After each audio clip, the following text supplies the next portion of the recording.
नमस्कार। एक और टिप्पणी के साथ मैं अतुल चौरसिया। विगत हफ्ते भड़ुआ, कटुआ, मुल्ला, उग्रवादी और आतंकवादी हमारे सार्वजनिक राजनीतिक जीवन में सबसे महत्वपूर्ण कीवर्ड्स रहे। सोशल मीडिया इन्हीं शब्दों के इर्द गिर्द ट्रेंड मारता रहा। बहुजन समाज पार्टी के सांसद कुंवर दानिश अली ने लोकसभा अध्यक्ष ओम बिरला को एक शिकायती पत्र लिखा जिसमें ये सारे शब्द प्रमुखता से इस्तेमाल हुए।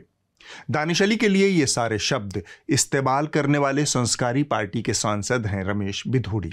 अपने भाषण के दौरान उन्होंने मेरे खिलाफ बहुत ही भद्दे और गालियों भरी शब्दों का इस्तेमाल किया, जो लोकसभा के रिकॉर्ड में भी दर्ज है।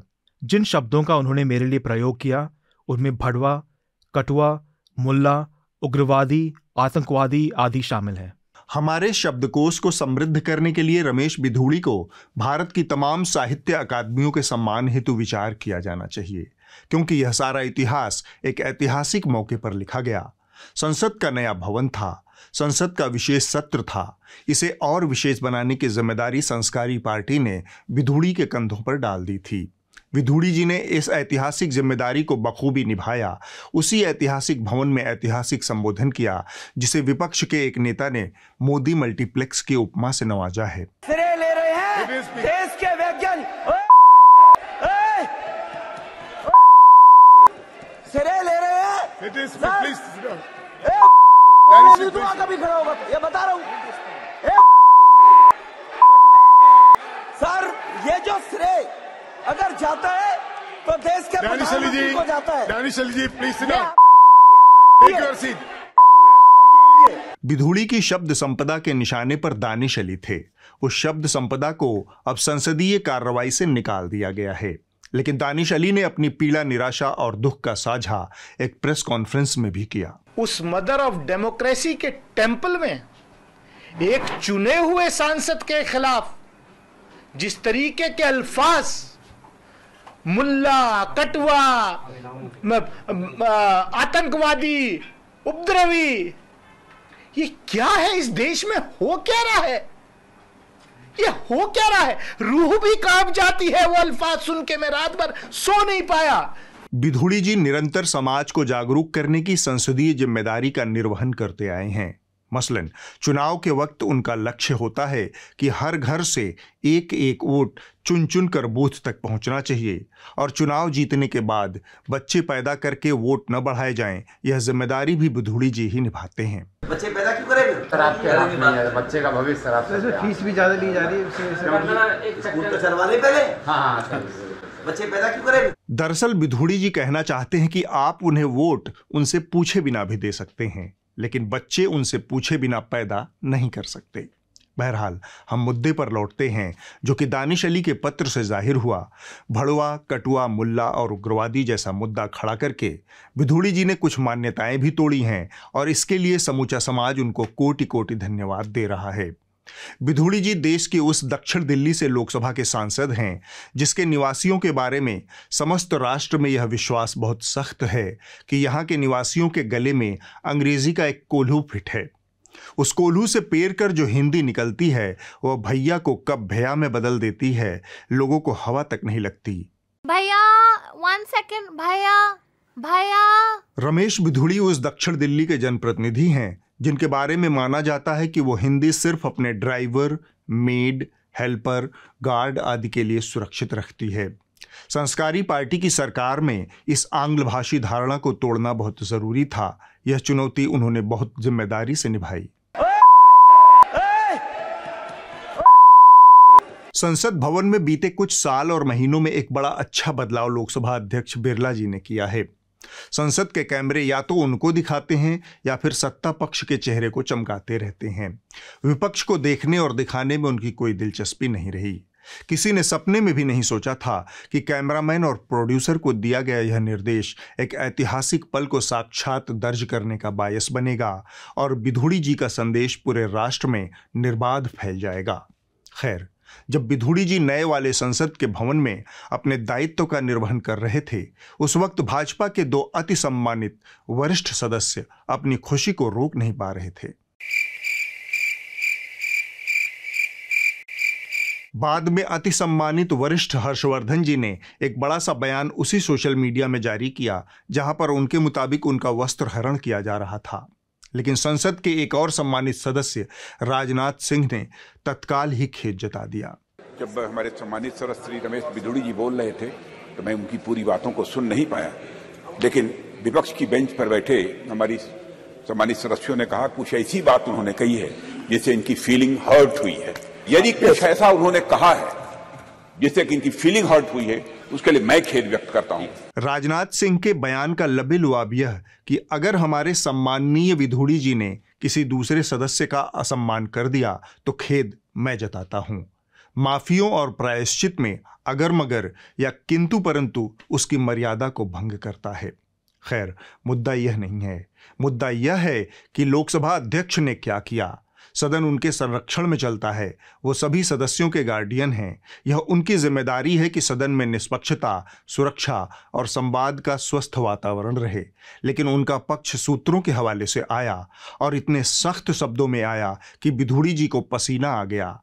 लोकसभा अध्यक्ष के दफ्तर के अदृश्य सूत्र ने बयान जारी किया कि एक बार हो गई तो हो गई, दोबारा न होने पाए। हम दूसरी गलती का इंतजार करेंगे। इसके आगे सूत्र ने एक शब्द जोड़ दिया, वरना। इस वरना के आगे तर्क और कुतर्क का असीमित संसार खुल जाता है, लेकिन किसी ठोस कार्रवाई की सारी खिड़कियां बंद हो जाती हैं। ओम बिरला ने रमेश बिधूड़ी को चेतावनी दी है। रमेश बिधूड़ी ने अपशब्दों का इस्तेमाल किया था। स्पीकर ने भाषा की मर्यादा का ध्यान रखने की नसीहत उन्हें दी है। ये सोर्सेस के हवाले से अहम खबर सामने आ रही है। बिधूड़ी जी को दूसरी गलती पर कड़ी कार्रवाई की चेतावनी देने वाली संसद के हालिया अतीत का आंकड़ा आपके सामने मैं पेश कर देता हूं, ताकि समदर्शी न्याय की किसी भावना में अगर आपका यकीन है तो वो लगे हाथ छिन्न भिन्न हो जाए। इसी मानसून सत्र में लोकसभा में नेता प्रतिपक्ष अधीर रंजन चौधरी को सस्पेंड कर दिया गया। उनका मामला संसद की विशेषाधिकार समिति के पास भेजा गया। इसके अगले ही दिन आम आदमी पार्टी के राज्यसभा सांसद राघव चड्ढा को निलंबित कर दिया गया। 20 दिन के मानसून सत्र में चुटकियां बजाकर विपक्ष के 4 सांसदों को निलंबित किया गया। इसी सत्र में आपके एकमात्र लोकसभा सांसद सुशील कुमार रिंकू को पूरे सत्र के लिए सस्पेंड किया गया, जबकि तृणमूल कांग्रेस के राज्यसभा सांसद डेरेक ओब्रायन सस्पेंड होते होते बचे। वोटिंग के दौरान आम आदमी पार्टी के सांसद सुशील कुमार रिंकू ने सत्ता पक्ष के सांसदों पर कागज फाड़कर फेंका। इसके चलते सांसद सुशील कुमार रिंकू को पूरे सत्र के लिए निलंबित कर दिया गया। इसी सत्र में आपके सांसद संजय सिंह का निलंबन कई और सवाल खड़े करता है। पहले उन्हें पूरे सत्र के लिए निलंबित किया गया, फिर ये कहकर उनके निलंबन की अवधि को अनिश्चित काल के लिए बढ़ा दिया गया कि उनका मामला विशेषाधिकार समिति को सुपुर्द किया जाता है और जब तक वह कोई निर्णय नहीं करती तब तक संजय सिंह निलंबित रहेंगे। यह विचित्र निर्णय है। मैं आपको मौजूदा सरकार में सांसदों के निलंबन का एक मुख्तसर सा आंकड़ा देना चाहता हूं। आप जानते रहिए, क्योंकि जानना आपका अधिकार है। जानिए कि आपकी संसद में जहां प्रधानमंत्री ने एक दिन पहले इतनी आदर्शवादी बातें कही थी, आज जब हम एक नई शुरुआत कर रहे हैं तब हमें अतीत की हर कड़वाहट को भुलाकर आगे बढ़ना है। इस स्पिरिट के साथ जब हम यहां से हमारे आचरण से, हमारी वाणी से, हमारे संकल्पों से जो भी करेंगे देश के लिए, राष्ट्र के एक एक नागरिक के लिए वो प्रेरणा का कारण बनना चाहिए और हम सबको इस दायित्व को निभाने के लिए भरसक प्रयास भी करना चाहिए। उसी संसद भवन में पक्ष और विपक्ष के बीच किस तरह से दोहरा बर्ताव होता है, देखिए। फरवरी 2023 बजट सत्र। कांग्रेस सांसद रजनी पाटिल को पूरे सत्र के लिए निलंबित किया गया।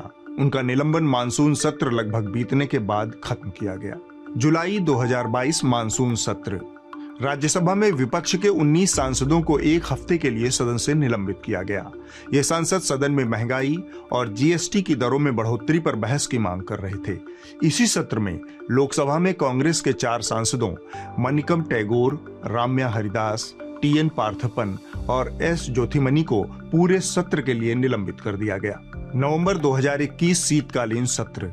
इस सत्र के पहले ही दिन राज्यसभा से 12 सांसदों को निलंबित कर दिया गया।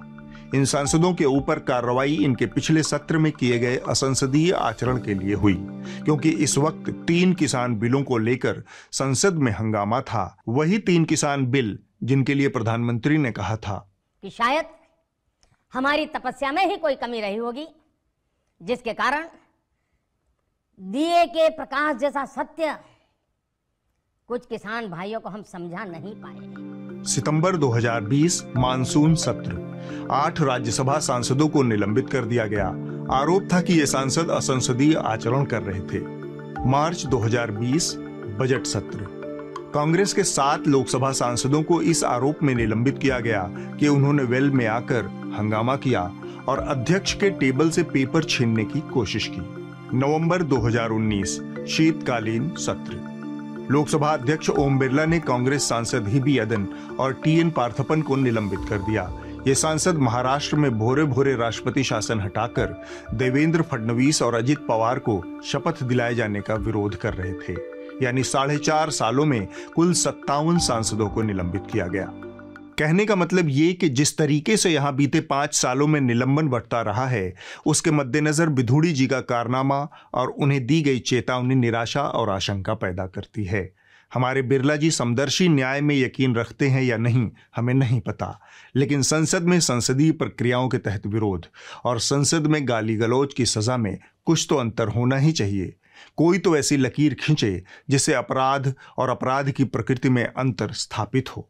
संसद में कुछ चीजें होती हैं और कुछ होते हुए हमें बताई जाती हैं। मसलन रमेश बिधूड़ी ने जो किया वह उस कैटेगरी में आता है जहां चीजें होती हैं, हमारी नंगी आंखों के सामने होती हैं।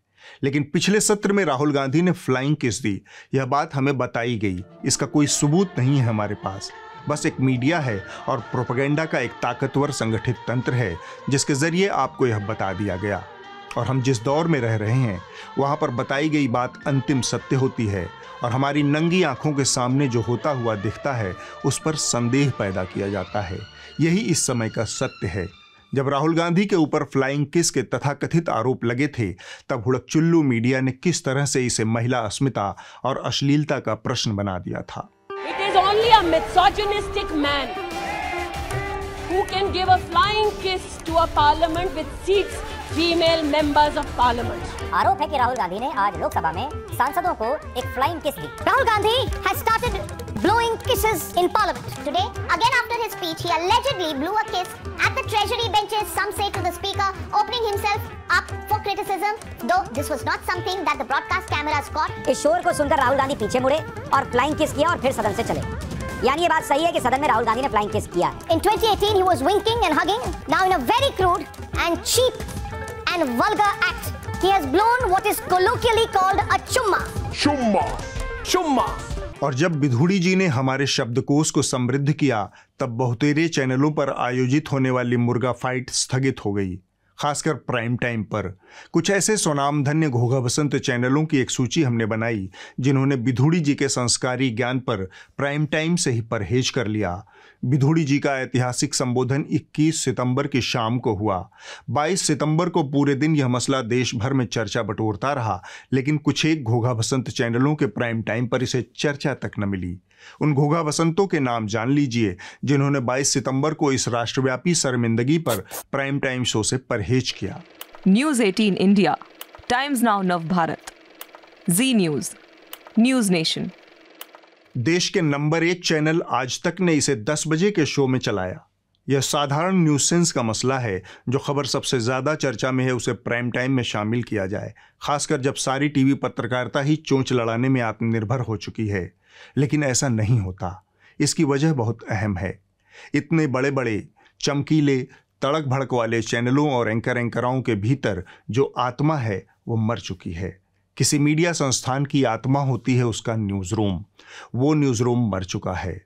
उसकी स्वायत्तता सरकारों और कॉरपोरेट के विज्ञापनों के गुलाम है। विज्ञापन आधारित पत्रकारिता ने न्यूज़ रूम की स्वायत्तता को खत्म कर दिया है।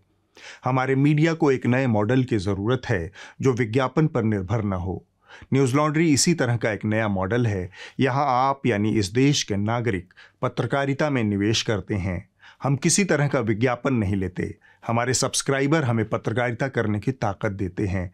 आप भी इस सफर में हमारा सहारा बनिए। न्यूज़ लॉन्ड्री को सब्सक्राइब कीजिए और गर्व से कहिए, मेरे खर्च पर आज़ाद हैं खबरें। पिछले हफ्ते भारत कनाडा अचानक से आपस में भारत पाकिस्तान हो गए।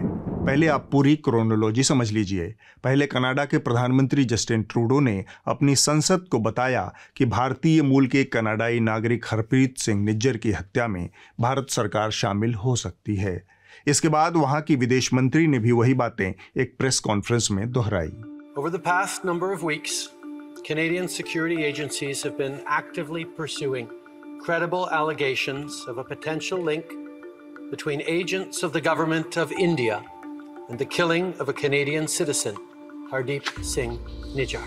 The allegations that a representative of a foreign government may have been involved in the killing of a Canadian citizen here in Canada on Canadian soil is not only troubling, but it is completely unacceptable. इसके बाद Canada ने एक भारतीय राजनयिक को वापस भेज दिया।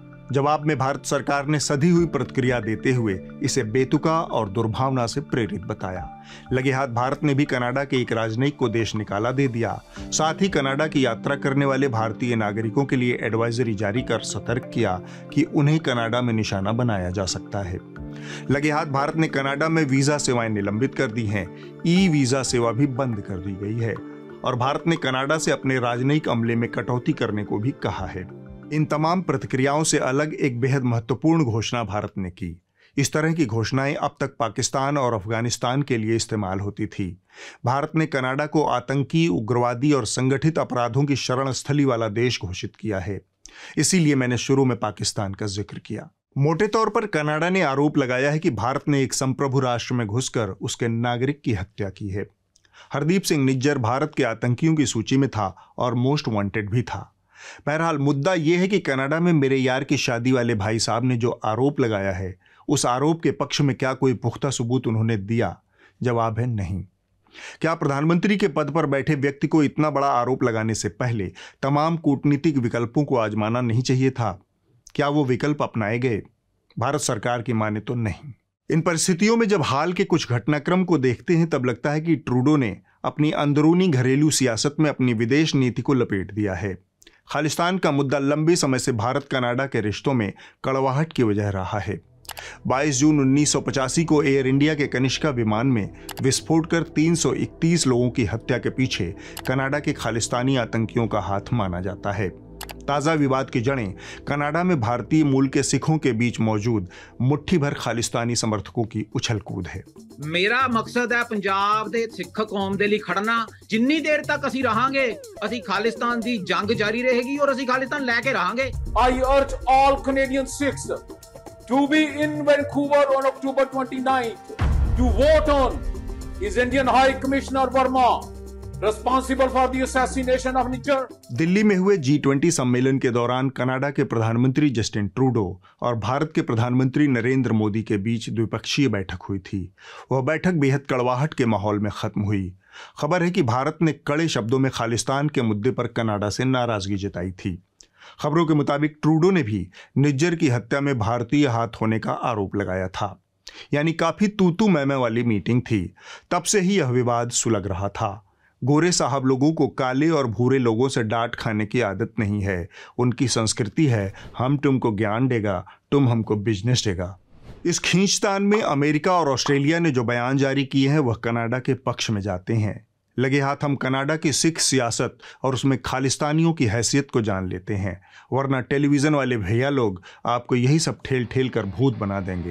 ये जो अमृतकाल का भारत है, ये कैसे अपनी शर्तों पर काम करता है, कैसे ये किसी भी बड़े से बड़े देश के दबाव में नहीं आता है और कैसे हमारे देश के लिए सर्वोपरि हमारे देश के लोगों के हित है। क्या जस्टिन ट्रूडो ने नए भारत की ताकत को समझने में एक बड़ी चूक कर दी? कनाडा के प्रधानमंत्री के आरोप के जवाब में भारत ने जो रिस्पांस दिया है वो देखकर जस्टिन ट्रूडो भी सोच रहे होंगे कि भैया गलती कर दी नरेंद्र मोदी और भारत से पंगा ले। कनाडा ने अपनी औकात से बाहर जाते हुए भारत के टॉप डिप्लोमेट के निष्कासन का आदेश जारी कर दिया है। यानी कनाडा ने अब भारत से सीधी जंग शुरू कर दी है। लेकिन 41 साल पहले के भारत और आज के भारत में एक फर्क है। तब इंदिरा गांधी ने खालिस्तानी आतंकवादियों के प्रत्यर्पण की मांग कनाडा से की थी कि हमें दे दो, हमें दे दो, लेकिन ट्रूडो के पिता ने साफ मना कर दिया था। और आज उनके बेटे जस्टिन ट्रूडो कह रहे हैं कि भारत ने उनके घर में घुसकर मारा है। भारत मानता है कि कनाडा की सरकार और उसकी राजनीतिक पार्टियां लिबरल मूल्यों की आड़ में भारत विरोधी समूहों को बढ़ावा देती हैं। आंकड़े और अनुमान के मुताबिक कनाडा के 20 से 25 चुनावी क्षेत्र ऐसे हैं जहां सिख और भारतीय मूल की आबादी का वोट बहुत अहम है। जगमीत उर्फ जिम्मी धालीवाल, उनकी न्यू डेमोक्रेटिक पार्टी संसद में ट्रूडो की अल्पमत सरकार को समर्थन दे रही है। यह भी एक महत्वपूर्ण वजह है खालिस्तानियों के प्रति ट्रूडो के नरम रुख की। कनाडा में 20 लाख से अधिक भारतीय रहते हैं। इनमें 8 लाख के करीब सिख हैं। इन सिखों में खालिस्तान समर्थक तत्वों की संख्या मुट्ठी भर है, 8 से 10 हजार के करीब। लेकिन ये कट्टरपंथी एक लिहाज से बहुत प्रभावशाली हैं। इनका कनाडा के सिख धार्मिक संस्थाओं और 15 से 20 बड़े गुरुद्वारों पर कब्जा है। वहां पर ये आसानी से राजनीतिक लामबंदी भी करते हैं और धन उगाही भी। यही मुट्ठी भर लोग भारत विरोधी रैलियां निकालते हैं, भारत विरोधी राजनीति को अंतर्राष्ट्रीय मंचों पर हवा देते हैं। कनाडा में ऑपरेशन ब्लू स्टार की बरसी से पहले खालिस्तानी समर्थकों ने एक परेड निकाली। 4 जून को निकाली गई इस परेड का वीडियो कांग्रेस नेता मिलिंद देवड़ा ने शेयर किया। वीडियो में इंदिरा गांधी का पुतला दिखाया गया है। पुतले को खून से सनी साड़ी पहनाकर इंदिरा गांधी की हत्या के सीन को रिक्रिएट करने की कोशिश की गई है। इसके साथ ही इंदिरा गांधी की हत्या करने वाले 2 सिख अंगरक्षकों को भी दिखाया गया है। अब हम आगे बढ़ते हैं। एक टेलीविजन एंकर हैं किशोर आजवानी, न्यूज़ 18 इंडिया के वरिष्ठ संपादक हैं। उन्होंने मादरे वतन की कसम खाई है कि जो भी खबर दिखाऊंगा सनसनीखेज ही दिखाऊंगा, सनसनी के अलावा कुछ नहीं दिखाऊंगा। लंबे समय से इनके शो का विश्लेषण करने के बाद हम इसी निष्कर्ष पर पहुंचे कि साहब का मामला looking north talking south type है। इनका थंबनेल कुछ और कहता है, स्टोरी कुछ और कहती है।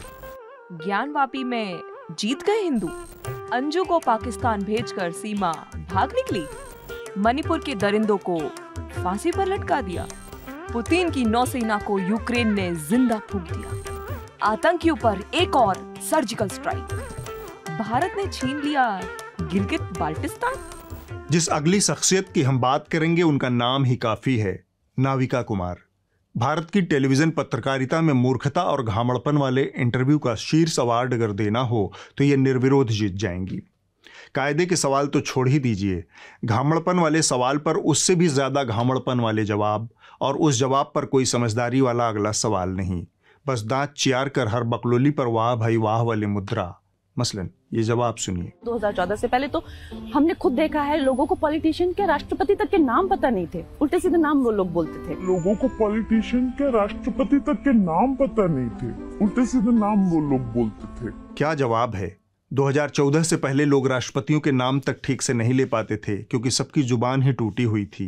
इस जवाब के बाद भी मोहतरमा के दिमाग की बत्ती नहीं जली कि यह बोल क्या रही है, कुछ भी अंडबंड ठेले जा रही है। अगर इसने स्कूलों में बंक मारकर जीके की कक्षाएं मिस की हैं, इसका मतलब ये नहीं कि देश 2014 के पहले गूंगा बहरा था।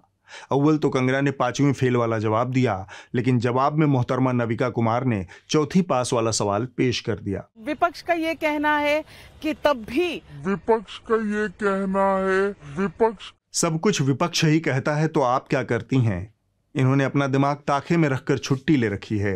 अब आप इस हफ्ते की रिपोर्ट देख लीजिए। जो कही जा रही थी बातें कि अंदर में भी सोशल डिस्टेंसिंग का ख्याल रखा जाएगा। ट्रेनें तो खुल दी हैं, लेकिन कैसे? इस हफ्ते की रिपोर्ट BBC हिंदी से है। यह कहानी बिहार के गया जिले के सुदूर जंगलों में स्थित एक अनोखे स्कूल की है। यह कई उम्मीदों को नई उड़ान देने वाली जगह है। सरकारी सुविधाओं से दूर जंगलों के बीच अनिल कुमार और उनकी पत्नी रेखा ने सुदूर गांवों में रहने वाले बच्चों तक अच्छी शिक्षा पहुंचाने का जिम्मा अपने कंधे पर उठा लिया। लोग ऐसी जगह पे काम करना चाह रहे थे जहाँ पे प्राकृतिक सौंदर्य हो, प्राकृतिक संसाधन हो और ग्रामीण हो, न कि वो शहरीकरण से बहुत प्रभावित हो और बाजारीकरण से। तो ये जगह बहुत ही रिमोट लोकेशन में आता है। साल 2016 में इन्होंने सहोदे नाम से अपनी संस्था बनाई। गांव में स्कूल खोलने के लिए इन्हें भूदान के तहत करीब 7 एकड़ जमीन मिल गई। हालांकि उनका आरोप है कि दान में मिली इस जमीन की वजह से उन्हें स्थानीय नेताओं ने काफी परेशान भी किया। अगले हफ्ते होगी एक और टिप्पणी। नमस्कार।